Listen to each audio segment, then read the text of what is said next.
This is the Sports Hounds Real Sports Bark Podcast, bringing you current events, news, NFL, NBA, MLB, soccer, UFC, boxing, and more. Make sure to hit us up on the website, thesportshound.com. And now, here's your host, Tigsta. What is happening, everybody? Welcome to the Sports Hounds Real Sports Bark Podcast with yours truly, Tigsta. Yes, we got some sports jumping off this weekend with the 2018 NBA playoffs. That's right, you guys. We got let's run through before we get to the NBA playoffs. Let's go ahead and run through the current news going on. For those who don't know, yesterday the Dallas Cowboys has released Dez Bryant. That's right. Dez Bryant has been released from the Dallas Cowboys, and he doesn't seem to be too thrilled about it. He's keeping his head up, but you know, his little tweets and so forth, he's not feeling this move. I guess they wanted him to take a pay cut. He told them no, which I don't blame him. Give me some money. I'm not giving you nothing back. You know, that's what you gave me. That's what we signed off on. That should be that. But now with him being released, the question is, what's the best fit for him? Where should he go?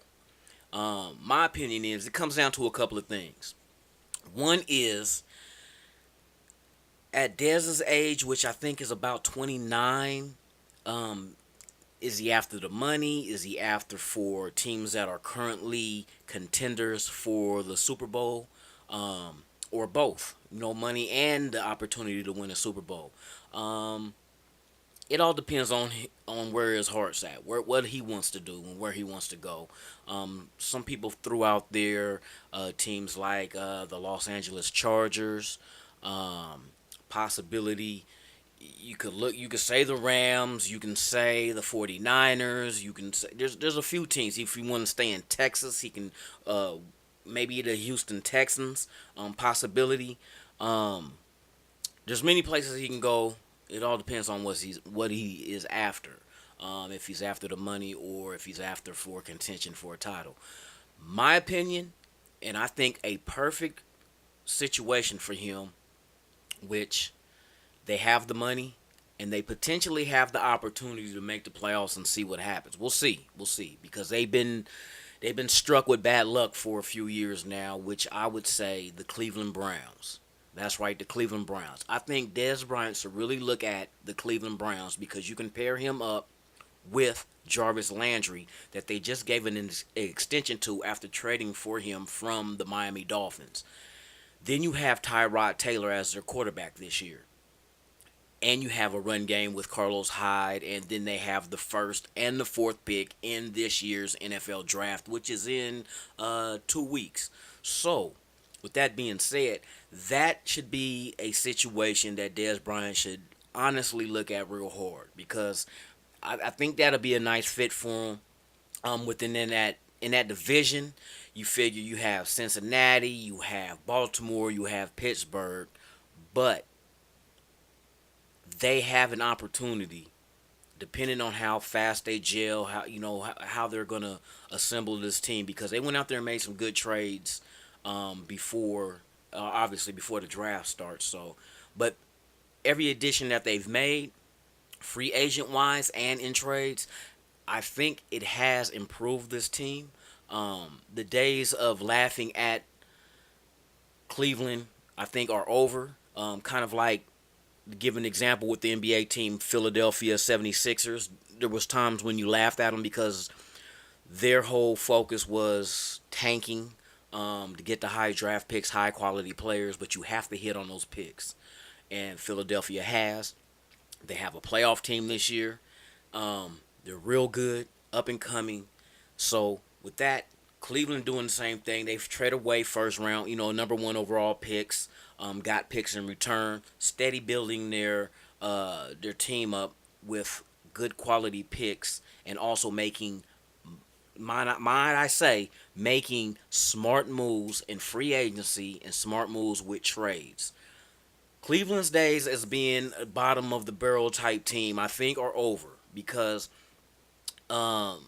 it's just they made the right moves. To me, they made the right moves this year. And if they added a Dez Bryant, which they do have plenty of money under the cap, which they have to spend, Why not? Why not, Dez, go to Cleveland and team up with Landry as your 1-2? You know what I mean? In that offense, you're going to have a run game. If they decide to take Saquon Barkley out of Penn State in the draft, that's another running back that you can use in the backfield. Also, you can bring him out as a receiver because he can catch, So you're making that. Not just that, Tyrod Taylor can throw and he can run. You have a multi-dimensional type offense that you can belong in. They will have to stack the box, meaning you will be one-on-one. You know what I mean? You will have single man coverage. And if you do what you say you can do and how you wanted Dallas to know that, give me the damn ball type mentality, this will be an opportunity. Landry is hella perfect to go next to you for the fact that has sure hands in catching and his route running. May not be the fastest dude, but see, to me, speed in the NFL at receiver is second compared to being able to run precise routes. You have to be able to be there when the quarterback throws the ball. The ball has to be there after you come out of your cut.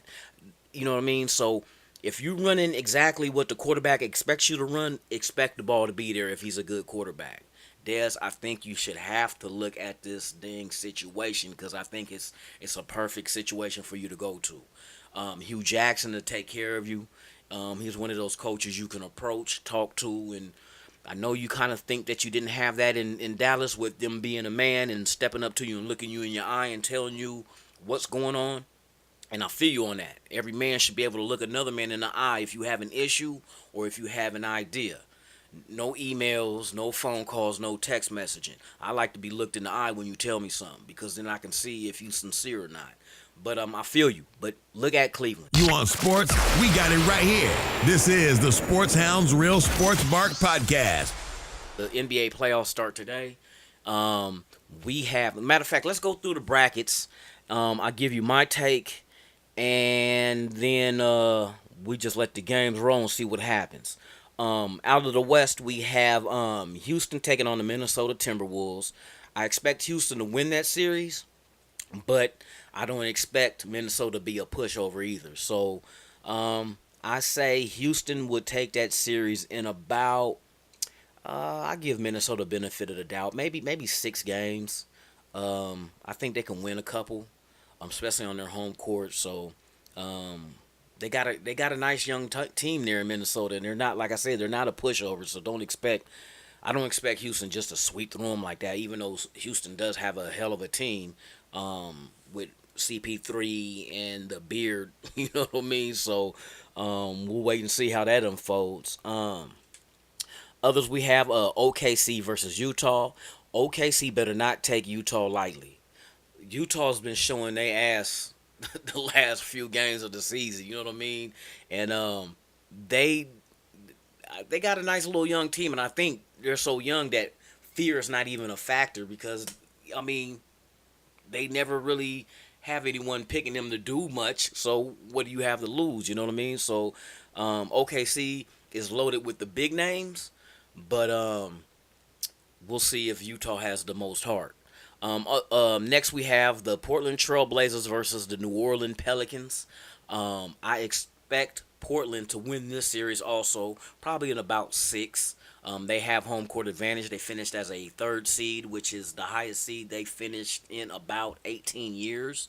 But with Damian Lillard and C.J. McCollum and Nurkic in the middle, and they're I think top 5 in team defense this year. So defense has helped them out a lot, especially with Ed Reed and the rest of the guys. You know, the bench has been giving them some points. You know, especially with the development of Collins that they drafted out of Gonzaga. So I look forward to see what Portland does. If they do get by the Pelicans and the Warriors.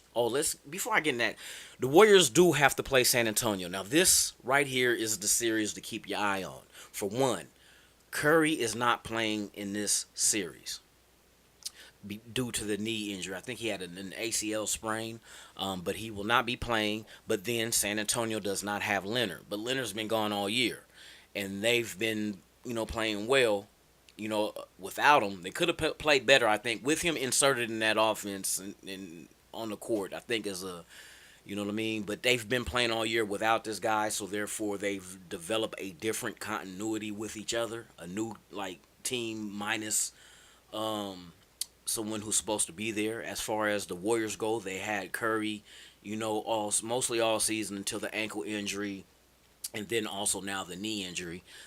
He's been out, so it's fluctuated with them. I'm hearing that the Warriors are going to start JaVale McGee. In my eyes, for him to be as tall as he is and athletic, he should be able to do more. He's kind of remind me of I say a weaker Dwight Howard. To be a physical specimen and athletic and big like you supposed to dominate. Should nobody get a rebound over you? You know what I mean? You should be able to work good in the post. Because I remember back a few years ago, McGee hired Olajuwon to work with him, but so did Kobe and others, and it seemed like it just didn't work with him. So, I mean, I don't know what it is, if it's hard or whatnot, but I mean, to be 7 foot man with athletic ability and you're just average. I mean, he's only good on an alley oop, that kind of player when you should be able to get your back to the basket and be able to work anybody on you. Because nowadays, especially at the center position, that's a position now that has been depleted over time. There's no more eras of the Shaqs and the Olajuwons and the Mutombos and the Ewings and the Robinsons and you know what I mean, Mark Eatons. We can go Dougherty. I take you back to them days when centers was everywhere. Sabonis, you know what I mean. Even Greg Ostertag, it wasn't the greatest dude, but I mean he was a legitimate center. But yeah, those days are over. It seemed like you only got like dominant centers, maybe a handful, because a lot of them now are starting to stretch out the floor and be able to shoot, from 3-point range, So we'll see what happens with that one. But yeah, that series, keep your eye on that one. That could possibly be an upset. It all depends on how I think LaMarcus Aldridge plays for San Antonio due to the fact that Leonard's not there. I wish Leonard was there and Curry was there. It would have been a better series. But, I mean, it is what it is. So, yeah, with that being said, we have the Warriors and Spurs with no Curry and no Leonard. Also, we have in the East, we have Toronto Raptors going up against the Washington Wizards. That should be a good one, but I expect Toronto to go ahead and just hammer them. They're good. Toronto's real good. I think it'll be over in about 5 games. I'll give Wizards 1 game at home with Wall. Then we have the Cleveland Cavaliers against Indiana, the Pacers, and I think Cleveland will go ahead and handle that. He got LeBron has nice young guns around him to run the floor, with him being the general, the floor general, and then Kevin Love back. So that changes the dynamics of that team as far as having a stretch four and Love back that can shoot the three and also will grab rebounds. Tristan Thompson also with the rebounds and on the boards in the paint. So if you get them other guys, them young dudes that they added in with the trades from this year, from Rodney Hood and so forth, I think that team, because they started looking good, it looked like LeBron started feeding off their youth and, dipped into the fountain of youth, because he's starting to look like the dude is not in his 30s at all. So, look, I expect him to go ahead and handle Indiana, and I see them in Toronto in the second round, which should be the clash of the Titans. Also, we have the 76ers, like I once mentioned before, with them improving their record and also making the playoffs against the Miami Heat. Out of that series, I'll give it to the Sixers just for the fact they got some young studs on that team, man. That team, man, I'm going to tell you, them 76ers, watch out for them. I think one good veteran addition, like a high-profile name to go ahead and instill like the winning ways, the work ethic and everything into those young, talented dudes, Embiid and also Ben Simmons. And we got to wait and see what happened with Fultz. Fultz is back, but, if he develops into a decent point guard, man, look out for them in the East, because the East is wide open. You got like 1 or 2, I say 3 teams, because Boston lacking Kyrie Irving with injury. That changed them also with Hayward.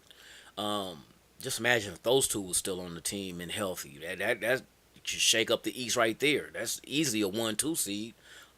So Yeah, we're going to look out for that one. I think the Sixers over Miami in about maybe 6 games because I don't think Miami's going to go down laying down. They got good talent too, though, so don't get it twisted. Also, we have, like I said, Boston Celtics against the Milwaukee Bucks.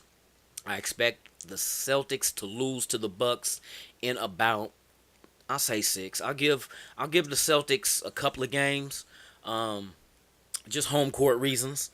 As far as talent wise and just with the Greek freak from Milwaukee, you know what I mean? That's ooh-wee. Yeah, I expect them to handle that and then have to face Philadelphia in the second round, which that will be a tremendous matchup amongst the young teams. I would love to see the Greek Freak going against Embiid and Simmons and Neal, man. That's going to be a nice little matchup. But until they get to the second round, they got to get through the first round. So, yeah, all in all, that's your NBA playoffs starting today with the first game being the Warriors and Spurs.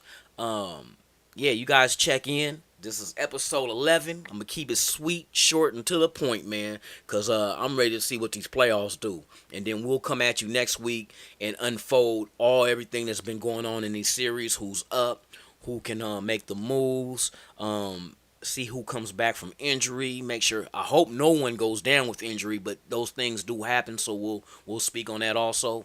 But enjoy your 2018 NBA playoffs, you guys. I'll see you next week. This has been Tixter, and I'm out.